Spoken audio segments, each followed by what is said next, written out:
idol, no? Tapos siya po Alamin Adventure, no? Nagbabalik para ipatuloy natin ang nasimulaan, no? Tungkol sa mga pagdebate sa mga pare at mga pastor, no?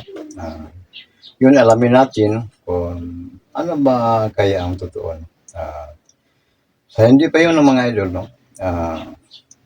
Magsusulat muna ako kay Tinagpad, no? Ivana Vargas po, Lorna Billy Gonzalo, Anthony Ward, Jean Navarro Landre po, kay Ate Mimi Hinatuan, kay Ma'am Nora La Rosa Amponin po, kay Ma'am Felicia Mundatag sa United Kingdom of London, no?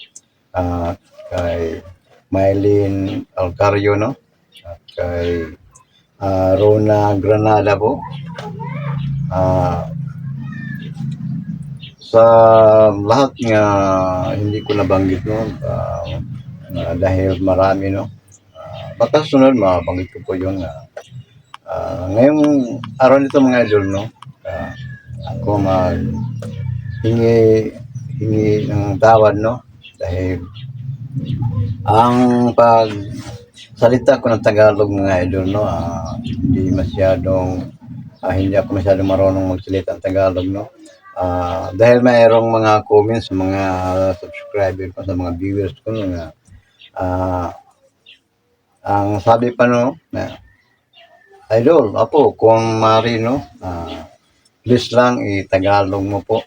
Ngayon mga idol, no, pagsalita ko ngayon, Bisaya Tagalog, no, dahil hindi ako masyadong marunong magsalita ng Tagalog, no, dahil pure akong Bisaya. Pero sa ngayon, pilitin ko lang magsalita ng Tagalog kahit hindi masyado ako marunong, no. Ngayon mga idol, no, magsimula na tayo mga idol. Nintak na karon sa kapo ng mga idol. Kining ubos yung higalan, no, Apo Lamin Adventure. Itong tagapaglingkod, no, Apo Lamin Adventure. Mayroon lang tayong ating karugtungan, no, tungod kay nakita na ko sa Facebook ang panagdebate sa mga CFD o Catholic Faith Defender, no, o mga magwali sa mga pastor, naglanlaing mga pastor, no, at iba't ibang mga pastor mga idol, at yung CFD o Catholic Faith Defender, no, sa akin lang, sa kanila, sabi nila, puro totoo silang lahat, no, pero yun lang, kung sa akin lang parang meron akong mga tanong, no, maraming mga tanong kung paano, bakit nga nakaganyan sila, no, bakit atin pang ang tinatawag lang Bible Biblia, no. Usa na mga idol nga ako mga pangutana ano man nga ato pa man ang lalisa, no. Sila nagingon, silang lahat na salita mga idol, no, nga sabi pa nila ang amin yung totoo, ang sa iyo hindi yung totoo, parang sulpot yan. Totoo ba yun? Sino ba ka na mga igsuon? O sana ako mga pangutana ng mga igsuon? Yun ang tanong ko mga idol, ano pa man, yun ang tanong totoo ba yun? Kayo, halos kayong lahat nagsabi kayo ang totoo. Noon pa man, mayroon akong mga tanong, yung nakatalaw, nakasulat sa Biblia, totoo ba yun? Ang nakasulat sa Biblia, tinuod ba na? Ang sabi pa nila, totoo. Pero ang tanong ko po, bakit kayo nag-agawan ng mga teksto? Kung totoo yung nakatalaw, nakasulat dyan, totoo, bakit pa ati pang mga teksto? Hindi ako sangayon dyan yun na nga. Mga idol, no, nga, dili gusto, nga naman. halos isilag palabaw sa teksto, isilag palabaw sa Biblia. Oh, basta na si Father Darwino, Bilangan Bohol, padyo ko kayon sa iyang mga wali. Ang mga pastor, parang pangutan na lang po, nakisig daot ba? Iyon na kamali mga idol eh. Halos lang lahat. Nagsabi, amin ang totoo. Sa iyo, hindi yun eh. Sa amin, iya sa Diyos. Ang simbahan namin. Sa iyo, hindi. Sa Satan yun eh. Yun ang ating pinagalaman meron. Wala mga hiigsoon nga ato ginang Tokyo nagsabtog maayo. Unsa giday ang tinuod. Nga naman kung tinuod pa lang pa ng istorya, patik-tiksto, nga naman ginibati man, di ba? Si Father Darwin. Nagangkon na Katoliko Romano, iyagin nga tinukod ni Kristo. Ako mga isang dili ko supakan. Ang tanang relihiyon, wala ako'y gisupakan. Nga naman, dahil mo naman ko, alam ko na yun mga idol, no? Nga, may mga maraming magsalita. Magangki, no? Kaya, ang kanila totoo. Pero ang sabi ko po, hindi yun totoo. Ito po siya po lamin adventure mga idol. Meron ako maraming mga tanong at meron ako maraming mga comments, no, tungkol dyan. Marami ng mga pastor, no, nga aking hinaharap, no. Meron ako maraming tanong pero hindi sila nagsagot sa akin mga. Yun lang. Simple lang. Hindi natin bang marami pang mga teksto, marami pang mga tanong, pero kasi alam ko, kaya bulok ko mga idol, no, nga, kamong tanan, nga nagbasag mga teksto, Catholic Defender, mga debater sa lain-laing reliyon, kaya bulok ko, nga kanang inyong ipanag, sigutan pati teksto, kaya bulok ko inyong iskulahan na, alam ko mga idol, no, ayong lahat pinag-aralan nyo dahil alam nyo mayroong darating nga mga debate, no, kung mayroon ka lang hindi maraming mga teksto, huwag ka lang harap sa mga debate. Dili ka na pwede nga mo appeal pag debate mga igsoon. Nga naman, ako nakita sa Facebook, no? Debate. Kalo sa Ginoo, ngangagi siya. Nga naman, ang iyang ipangutana, kapila tuyo sa inyo ka debate nga Catholic Defender. Wala man siya nahimog yun. Sa paghimo niya, gito-isto sa mga teksto niya, bisang klaro, ipangutana nga, nahabang basa siya. Binasa niya mga idol, no? Pero, itunuring sa kalaban nga, yun, hindi yung totoo. Basa ka pa ng iba.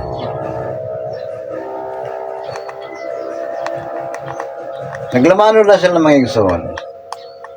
Wala gimi. Kaya ting loya ginang itong isa ka nagdebate sila ng relihiyon. Pamag-isay ko. Okay, tisniusun mga teksto.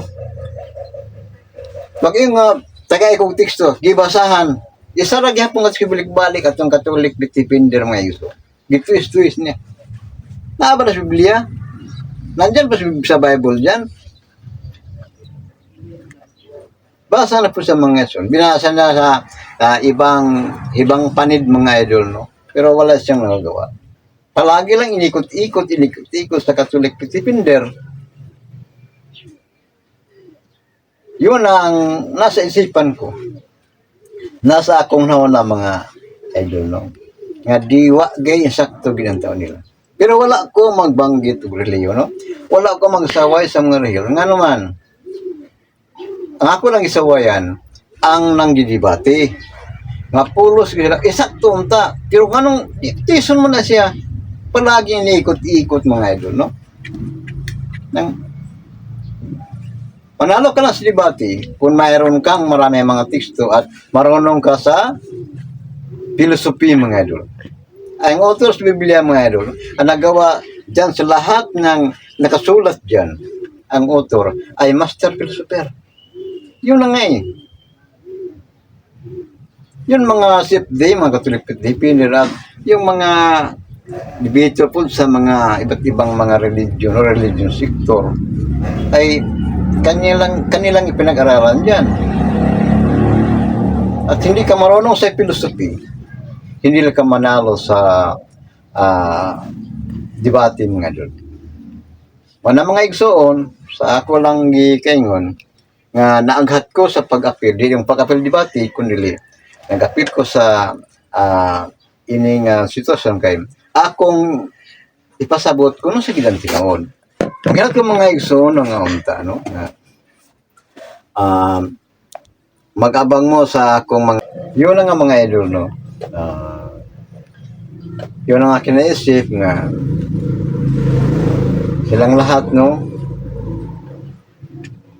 Ayaw kong magtingin sa kanilang mga video, no? Dahil pulos lang ikot-ikot, eh. Pulos mga pangutana, kung tubagon, wala.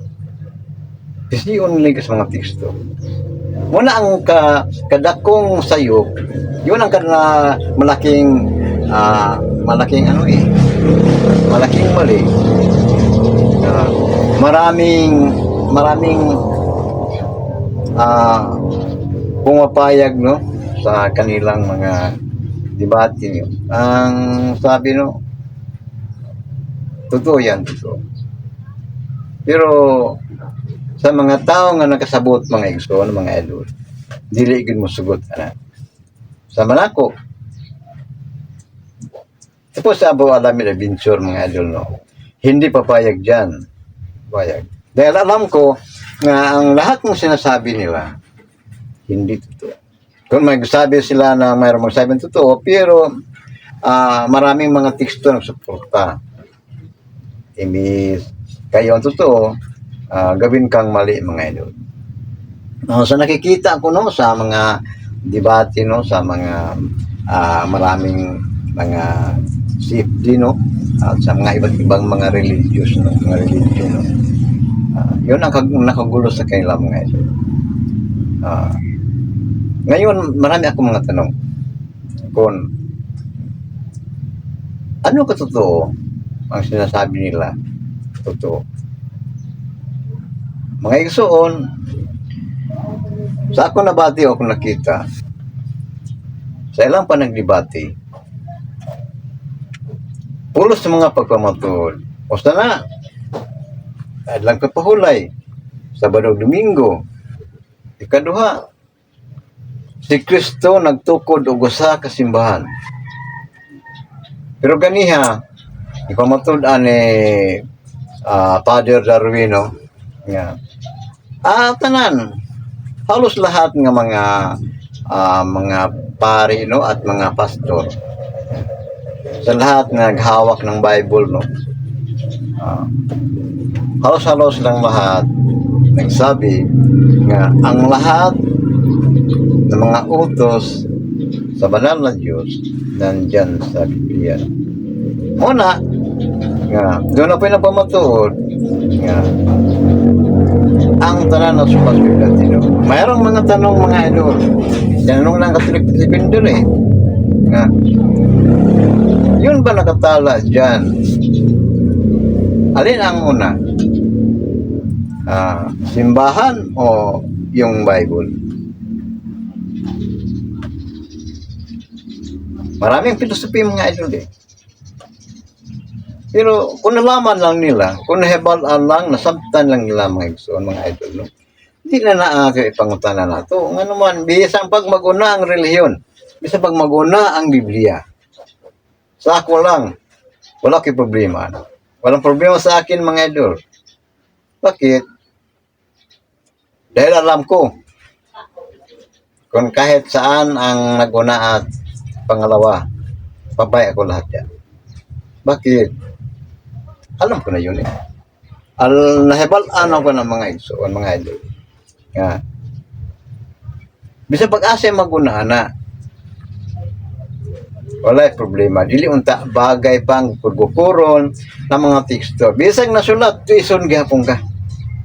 Ang punta na, nagpamatun nga sila sakto. Nagsaway sa bang reliyon ng ilang reliyon mga dili mao. Iya sayawa, sulpot nga reliyon. Ang punta na, ang ilang reliyon. Tinod ba? Ang kanilang religion mga idol, no? Totoo ba yun? Yun ang tanong eh. Diha ang pangutana mga iso. Mga idol. Tinod ba ka kung sila sakto na? Sila ang mga wagwawli. Sila ang magbabasa sa mga text Biblia. Pero ang ilang gibasa. Oras nang sabi, kasabos yung gibasa, brad. Kasabos yung gibasa, brad. Pero wa sa kebulo nga siya pagkasabos yung gibasa. Totoo yun eh. Marami sa mga teksto eh. Dahil pinag-aralan niya. Pero ang totoo, tama ba yun? Pangunta ng mga isuon, kung tinuod ba ang ipangunti, nga siya, naluwas na tungod kay, nasa sa relihiyon, nga tinukod ni Kristo. Tinuod ka na mga idol. Totoo ba yun? Nga si Kristo, siya ang nagtukod sa relihiyon, Katoliko, Romano. Tinuod ka na? Totoo ba yun? Yun ang tanong mga idol eh. Kung totoo ba yun, isang tanong, ano ang religion ni Ginoong Diyos Kristo? May mabasa ba yan? Magdyan? Nga, Katoliko Romano? Adventist, ano ba? O mga idol, no?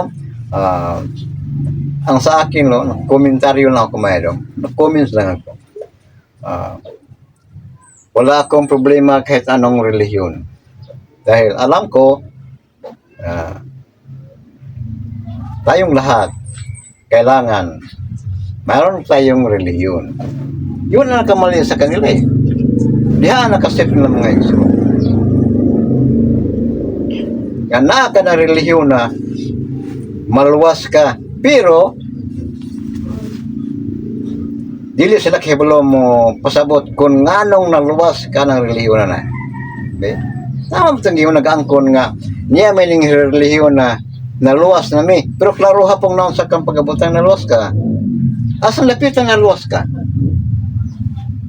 Mayroon bang makasabi kung bakit nandiyan kang relihiyon? Naluwas na ka? Mga isom, dili ko kumpabda mga isom. Di klaro. Tinuod nga maluwas ka. Pero iklaro kung naon sa pagabutang nga naluwas ka ng relihiyon. Tama na siya. Tinumula mo na sa mga iso, no?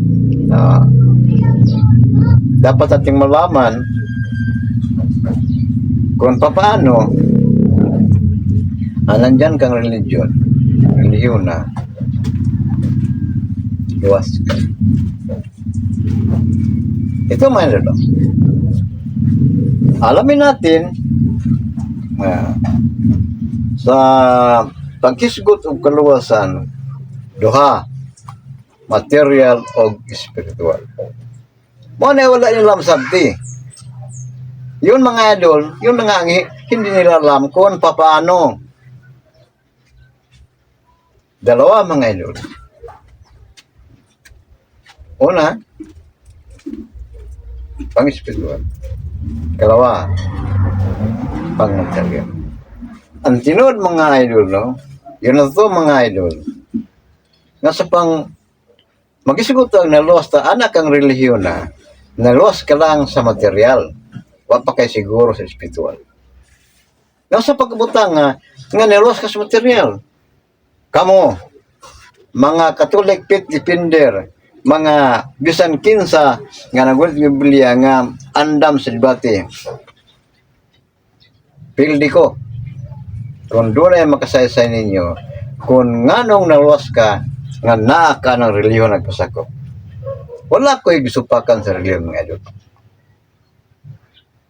Kaya sa kaluwasan, wala yung relihiyon nga makaluwas. Ang uban maingon, yung karamihan magsabi, magsalita nga mayroong religion sa Bisaya pa mga makaluwas. Ano bang pagsabi ng Tagalog? Hindi ko lang. Doon na daw relihiyon nga makaluwas. Tama siya. Ang tanang relihiyon, kung naa ka diha, maluwas ka. Basa na mas tikstono, kaya mas tikstono. Pwede maghibog lang sana. Ibulo mo ko na namin na kanang tubag na ay giligot ang teksto nga naman dengan naghanap ng teksto no? Meron pa kayong marami mga teksto suporta dyan kung ang tanong totoo ba yung mga ano nyo, mga answer nyo hindi ko suporta nga totoo kayo kung mayroon kayong maraming mga explain tungkol dyan, ang gusto ko totoo hindi kayo marami pa kayong mga teksto dyan. Karon mga igso, no, sa sunod, no, ako nang hinaot, pagsunod mo perminti sa ako mga upload, no. Palagi kayong suporta sa aking mga upload mga idol, no. Palagi kayong nanonood dahil mayroon pa akong marami nga salita no paano pa sa inyo para nga malaman natin lahat kung bakit paano nagsabi sila nga tayong lahat kitang tanang mga idol no nga nagdawat ni Kristo o nagpasakop ka ng simbahan na nalas kami no hinata mga idol nga tanan na ko mga upload no na may perminti ng subaybay no para masabta nato may habal nato sa akong pag-Bible o pag-upload mga idol. Ilang ko ito mga idol no o sa sunod akong pag-upload mga idol.